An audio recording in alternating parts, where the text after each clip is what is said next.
Behind the Shades.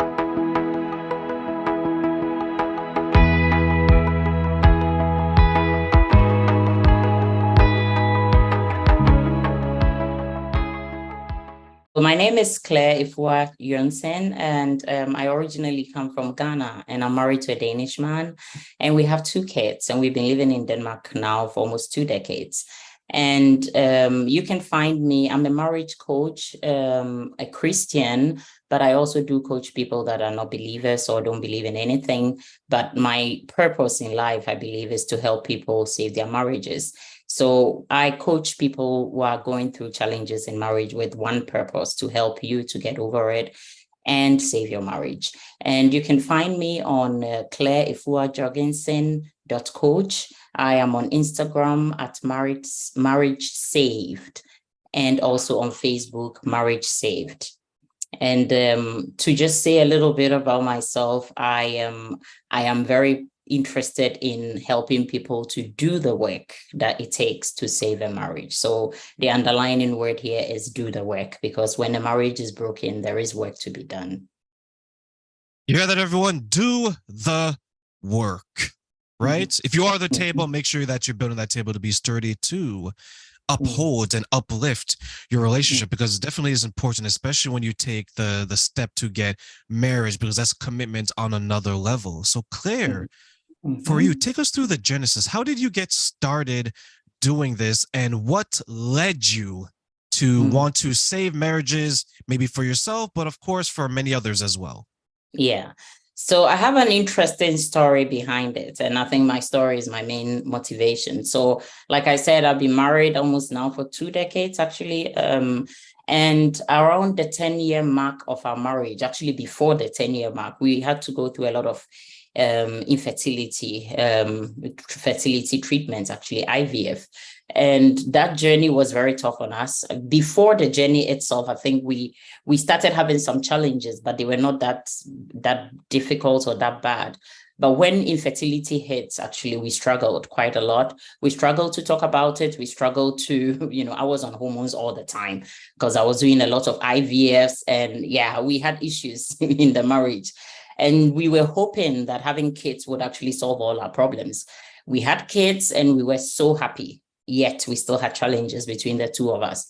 So our story, after 10 years, at the 11th year mark, we actually decided we don't know what to do with this marriage. Let's just go our ways.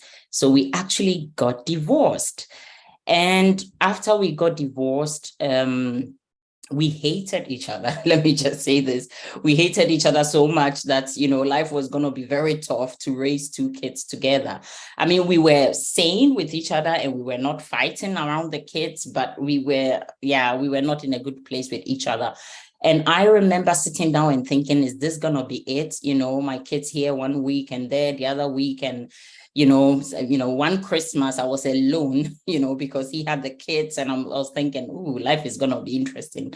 So I thought, what if we could get to a good place together, even though we are not together? What if we could actually even have Christmas together? Because I wasn't married and he wasn't married yet. He was in a relationship, actually.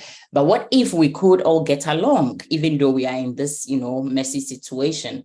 So I started a journey of trying to reconcile, which meant I wanted to forgive him and forgive myself and try and stop talking about what he did, what I did, how horrible he is, and who said what and who didn't do what.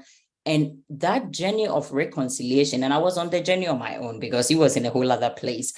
I realized that when I started being deliberate about how I behaved towards my ex-husband at that time, how I, spoke to him, how I felt about him, and how I thought, even about him. And every time we had a conversation, putting my ego aside and trying to actually listen to him, and not trying to listen just to respond or trying to bring back things from the past, something shifted for all of us, for me, for him, and for the kids. And we actually went on a vacation together, and, we were not together, but we tried it out. And that was one of the best vacations that we had, and we could be together and have fun together without, being romantic or anything.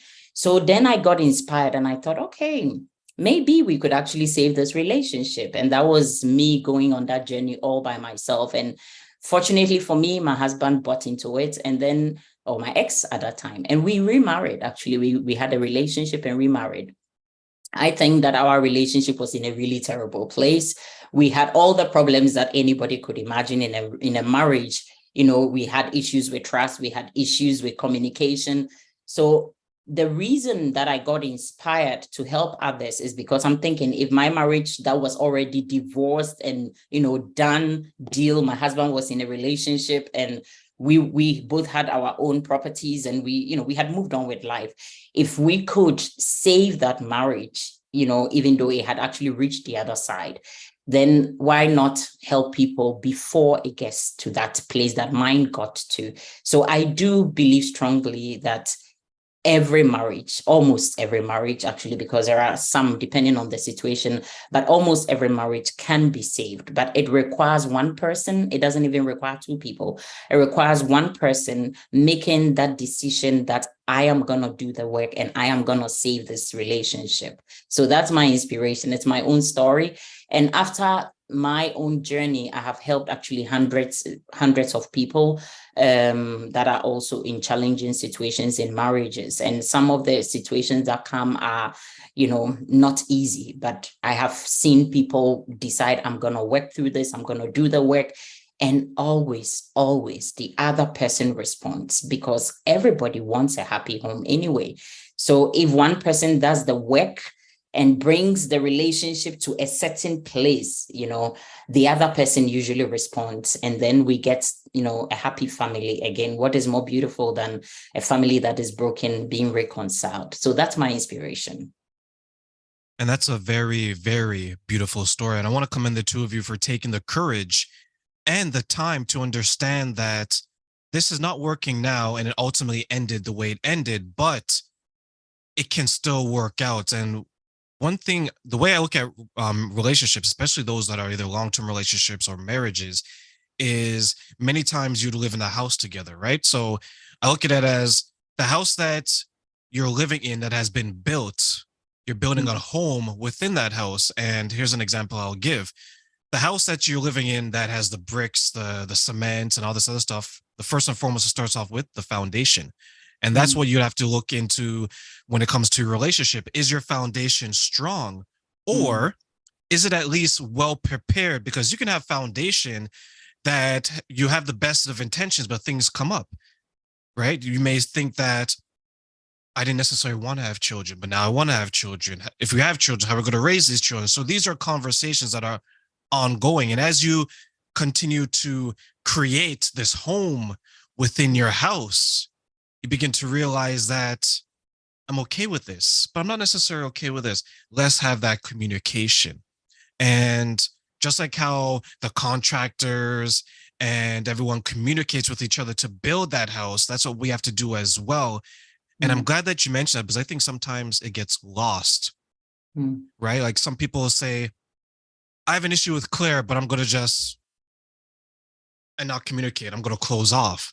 Whereas if I said, hey, Claire, this is what I'm going through. The way you're talking to me yesterday, I didn't necessarily like the tone of it. Can we have a conversation about it? That isn't unmanly for the men out there. That isn't being submissive like a slave for the woman out there. It's just saying that I have an issue.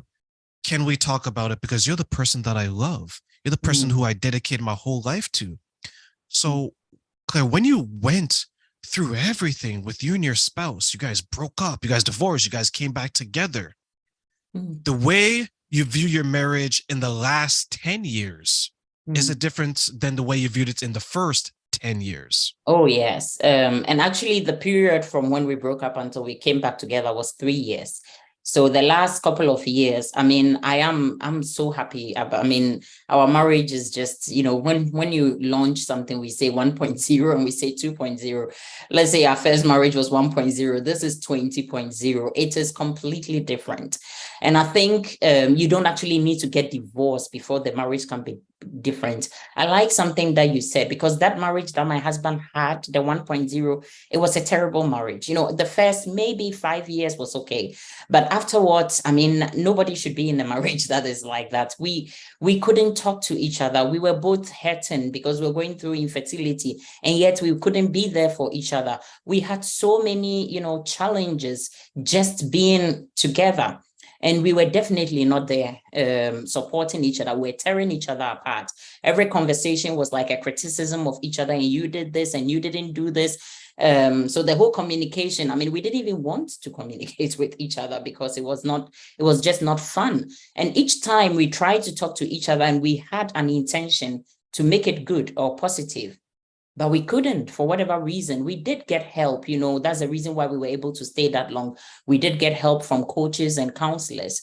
But this is also one of the first things that I found out, that having couples counseling is not necessarily the best until you have worked on each other. You have worked individually. So I used to speak a lot to, a psychologist, a psychotherapist, a coach, you name it. And my husband was not necessarily interested, to a very large extent. And I remember one time he went to speak to somebody, and the person convinced him that I was the root of all his problems in the world. So he came to me, told me this, and that was like a big fight in the house. I think that pushed us, the counselor actually pushed us close to the divorce, border than anything else. So we were doing a lot of coaching and counseling together, but individually, I don't think any of us really wanted to do the work because our ego was too alive. Now, on the other side, of the first marriage or the divorce, now we are together again. I can see how each of us are very deliberate and intentional about how we relate to each other. So we talk about things, we talk about it in a respectful way. Of course, there have been issues since we came back together. Even some of the issues that we used to have in the past, some of them sometimes creep up. But we are very intentional. We are respectful of each other. We are on one side. But more importantly, we actually listen to each other, and we also each choose our battles. The truth is, it's not every problem and everything that you want to dig into it. I mean, give yourself 1 week. You have even forgotten what the issue is that you wanted to complain about. So this new marriage that we have, I am so grateful that that marriage ended. To be honest, it was dramatic and it was a terrible divorce. So we could have maybe saved the marriage before it got there, but I'm very happy that we didn't just stay together in that mess that we are in. And this side, the other side, and that's also why I say you can save the marriage, because I didn't find a new man. He didn't find a new woman. It's still the same two people together, but we are able to do it differently and be happy with each other. So it is so different. Even our kids, I mean, my son is old enough, so he saw what happened in the past and he's seeing what is happening now. And he passes comments that, sometimes we look into each other's eyes and say, oh God, this boy is reminding us of the mess that we were in the past. Some of the comments he passes, you realize he noticed how we used to be, and he notices today how we are together. And for me, that even, it warms my heart, because I'm happy that my kids can see that it doesn't always have to be rosy from the beginning. It can be messy, but with the right effort, you can actually create a beautiful story eventually. So yeah, it's totally different. And people that used to know us can also see that, it's, at least we are different to some extent. They may not necessarily understand what is different, but they know that there's a difference between us. At least when we were at that verge of divorce, it was actually not very pleasant to be with us, to be honest. I mean, we were not fighting or screaming with everybody, but you could just feel the tension between the two of us. You could sense that this is not a happy home when nobody is here and it's just the two of us.